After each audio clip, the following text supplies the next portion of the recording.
All right, cool. It's 4:30, so let's get started. Just a quick reminder for people that I am doing these STLP live lessons this fall. I did the first one last Tuesday on infographics, and this is open to all students or STLP students, really any students in your school that might be interested. We did infographics last Tuesday night from 7 to 7:40.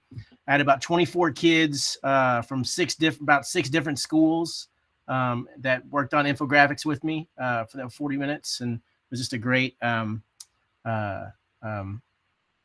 teaching them. I'm hearing for some people that they're having trouble opening this link to get into the Meet, but I think it's because they're defaulting to their Gmail is why when they try to open this when they're not at work. That's okay. So anyway. Logo design is the next one. It's on Monday, October 17th. That will be on logo design. And again, I'd love to have as many kids in there as possible teaching them about logo design. And it can be a DPOJ entry. You can enter it from your school. If it's you happen to have not any of those for the rest of the year, we can enter something from your school from this night. So anyway, just want to make you aware that those are going on again. Monday, October 17th is that next one. All right, so let's talk about registration. Okay, so the STLP Regionals registration opened yesterday morning. It was supposed to open October 1st. It didn't open actually until yesterday morning, and it will close November 1st. And usually how that works is it is not a thing where it doesn't usually open on time, but it usually closes pretty close to the time it says it's going to be the deadline. So I would expect this to close on November 1st. So you have about a month to register, complete this registration form, and we're going to walk through that today. So on the STLP super sheet, you see in section 1C, the first thing in 1C is this STLP 22 Regionals registration. And you've got two links underneath the rubric column and underneath the may apply column. They both take you to the same place where it says visit and register now, both the same Google form. So when you open that, click on it, it'll take you to this page.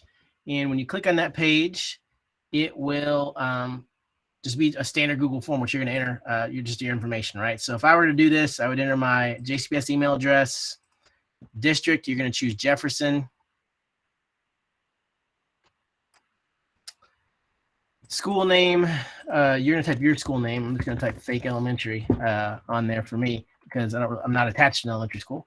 Highest grade level in your school. So if you're in elementary school, it's 3 through 5. If you are middle school, it's 6 through 8. If you are high school, it's 9 through 12. Okay. So notice it says highest grade level in your school. All right. So it autofills your coach coordinator name. Now, if you, for some reason, now this really shouldn't be the case necessarily, somebody's entering this for you, and it's like, this is not the email, this email here is not the same as the coordinator name. You can change that, but it does autofill. All right, so if we were having in-person regionals, which location would your school have attended? You would have attended the University of Louisville regional location, okay? So that is the Jefferson County Regional, which is at the University of Louisville. All right, and again, this is being recorded, so you can watch it back if you need help along the way. Recognized STLP. Each year, every STLP participating school is required to submit a short form about your school. The Get Recognized forms completion is an important first step before entering any STLP competitions. If you have not filled out this Get Recognized form, which if you joined STLP late, you may not have. You would want to go ahead and click this link, and it's just gonna open up a new window or a new tab, and you would go ahead and fill out that Google form to get recognized. And that's just a really simple Google form here. It's a separate Google form, okay? And then once you've done that, you can come back and say, yes, we completed the Get Recognized form for the 22-23 school year already. All right, next. Judge info. So in the past, when we did in-person regionals, they would require you to bring a judge. All right. So they would say, all right, you're coming as the coordinator, but can you bring like your counselor to be a judge, and judge other STLP projects there. And so that's usually what would happen is you bring a counselor or a AIC or even an assistant principal with you. Now, he's not requiring that anymore, okay, for a lot of reasons, but one being we don't want to pull that many people out of schools, right, or away from students. So if you can provide a judge, that would be great. It's always great to have an assistant principal or counselor or somebody, or you, if you're not attached to kids and you don't have a classroom situation, it'd be great to see this as a judge and get to judge other schools' STLP projects, particularly if you're not that familiar with STLP. But generally the answer to this is going to be, after consulting with my principal admin, we request to be granted an exemption from providing a judge for regionals. Okay, so this is if you cannot find anybody to be a judge for STLP this year, you're just going to click this one. And I expect about 90% of our people to click that one. Okay, but if for some reason you can find somebody or you can judge yourself, then you can absolutely say, please accept the following as a volunteer judge from our school, and type in that name. He will have plenty of judges this year. He's going to use a lot of district folks from around the state to like digital learning coaches from like Trigg County and Warren County and Fayette County and me to be judges. So no worries if you cannot provide a judge. All right, so level 1 project info. So this is where you're going to talk about your elevator pitches. So this says level 1 project teams will give us succinct elevator pitch presentations via video conference platforms. So we're going to be using Google Meet. Your kids will be using Google Meet. Teams are welcome to utilize any presentation tools they wish. So Google Slides, you'll be using Google Slides. And you've got to address the guiding questions in the level 1 rubric. So that level 1 rubric, remember, is in the on the super sheet, is in the section for, let's see, where is that level 1 rubric actually? Level 1 rubric. Actually, project toolkit. Let's find that. Yeah. So, what this is, yeah. So you want to find the project toolkit, which is going to be here, and so even though it says level 2 and 3, it's every level. So when you open that up, you'll see the different levels. On slide 2, use level 1 rubric. Takes you to slide 9 of the same presentation. And here's the project pitch rubric that your kids will be scored against at regionals. Okay, so when you're coming with your presentations, make sure the presentation addresses all of these guiding questions. All right, it seems like a lot, but it's really not. Let's go back to our form. So working title. So for regionals, project can have a working title that's changed later. So if you're not sure what your project title is going to be, let's say it's October 30th and you still don't have a title, then you can just still say, you can say like fake elementary, which is, remember, that's the name of my fake elementary I'm registering for, student tech team, or I could even call it fake elementary project, that kind of stuff. But hopefully you've got a title, something like, helping the school one Chromebook at a time, or something like that. All right. So it could be a working title for your project. And if you are an elementary school, your K-5 division. And then, some schools have multiple projects. You might have 2 or 3 projects going this year. And if you do, then you can register those projects. Okay, so you don't have to have just one project, but most schools do just have one. And so here's where you register if you have multiple projects, project 1, 2, 3. And oh wow, so this year, if you really want to be a go-getter, you can have 4 projects. So open to every STLP. Used to, you'd have to be a gold member to do that, but now you can have, every elementary school can have up to 4 projects. So just know that. Now it's okay. Now, if you're gold, you get 5. You get 5. And I really think there was only 1 or 2 schools maybe that did that in all JCPS last year that submitted the maximum. Bowen was one of them. Okay. My goodness. Woo. 6 project current chance of platinums only. All right, but anyway, so most of you will be done after project 1. All right, so that's just what's important to know about that page. Next, now we're on page 5. Permissions. I understand the STLP coach coordinator that my students will be appearing on a video conference call with people from outside of our district, and they are responsible for certain all necessary local district and local school permissions. This is basically if your kids have photo video release, are they okay to be on video? Yeah, so basically, is it okay that they're on video conferencing with these folks from Warren County or Trigg County to present their project? We have some schools, like state agency schools, where kids cannot be on video, and so period. And so they would just present their screen the entire time and turn off their cameras. So we have workarounds for that. And then media release, this is like, can they record? So like maybe they're looking for photos and videos of regionals, of these virtual region presentations. Can STLP and KDE put out your school in a news release? Okay, that's where you would just be, I agree. If it's, it's all good.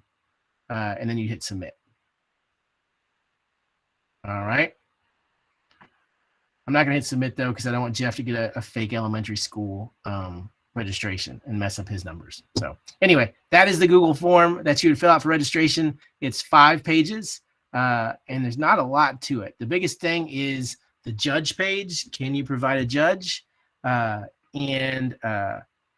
the basically what's your project title going to be, and how many projects you're going to have. All right, so with that being said, is there anything else you guys have questions about when it comes to STLP? Sarah did ask for the super sheet, and I did share that in the chat. Okay, good. And remember, this presentation, this pitch, you don't have to have anything done on it. So you could just say, our plan is to start a student tech team. And we're going to help with Chromebook troubleshooting, and we're going to meet once a week to talk about the same issues we're seeing in classrooms, that kind of stuff. You don't have to have done anything yet. The action part of STLP starts from regionals to April. So in April at state championship is when you talk about, okay, how did that student tech team actually go? How many Chromebooks did you help fix? What teachers did you help? Do you have any quotes from those teachers? That kind of stuff. You're just demonstrating a need for your project here and an idea for your project at the pitch in November.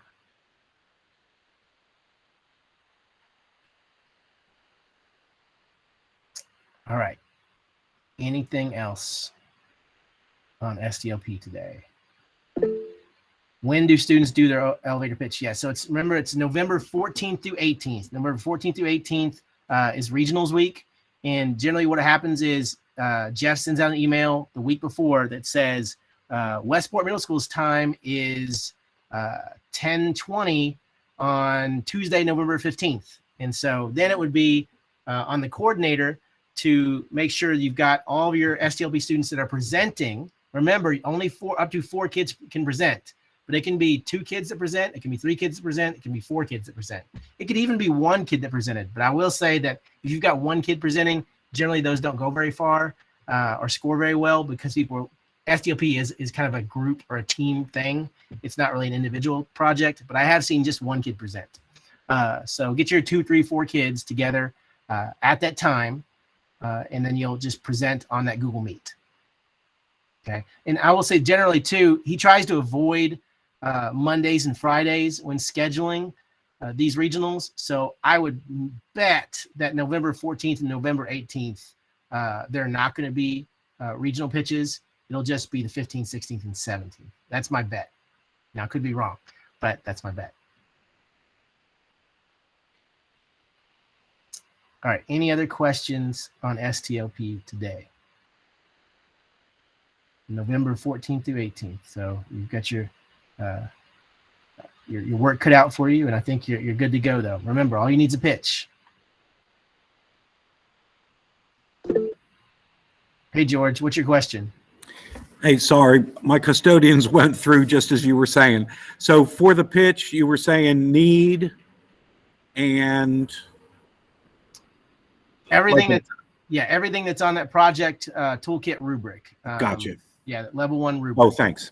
Yep. Mm-hmm. There it is. Yep. Yeah, and Sharon, what's your you have a question about the 7 to 7:40 classes? Go for it. Yeah, so I don't know which of my students have technology at home and which ones don't, because they have their Chromebooks at school now. So is it possible to show those during the day at school? So I do have a video on infographics I can send you where I walk step by step in creating an infographic that I can send you. I've not made one on logo design. It's my goal to record the next class. But then I remembered when I thought about that, I was like, some of these kids may not be able to be in a recording. So it's the same kind of problem we ran into with NTI. Remember when like people were recording their lessons and posting them, and then it was like, no, you can't do that because this kid can't be on camera.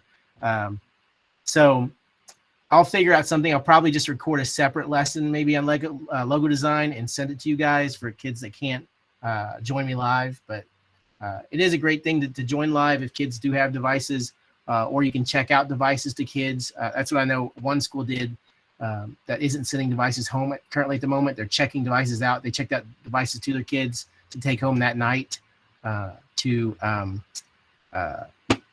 participate in the class. Thank you. Appreciate it. Thanks. Yep. All right. Going once. Going twice. All right. That is all I have for you guys today. And if you have any questions between now and the next one, you can always email me and I will gladly answer. All right. Thanks, Russ. That was good info. Bye, guys. Thank you. Bye. Thanks.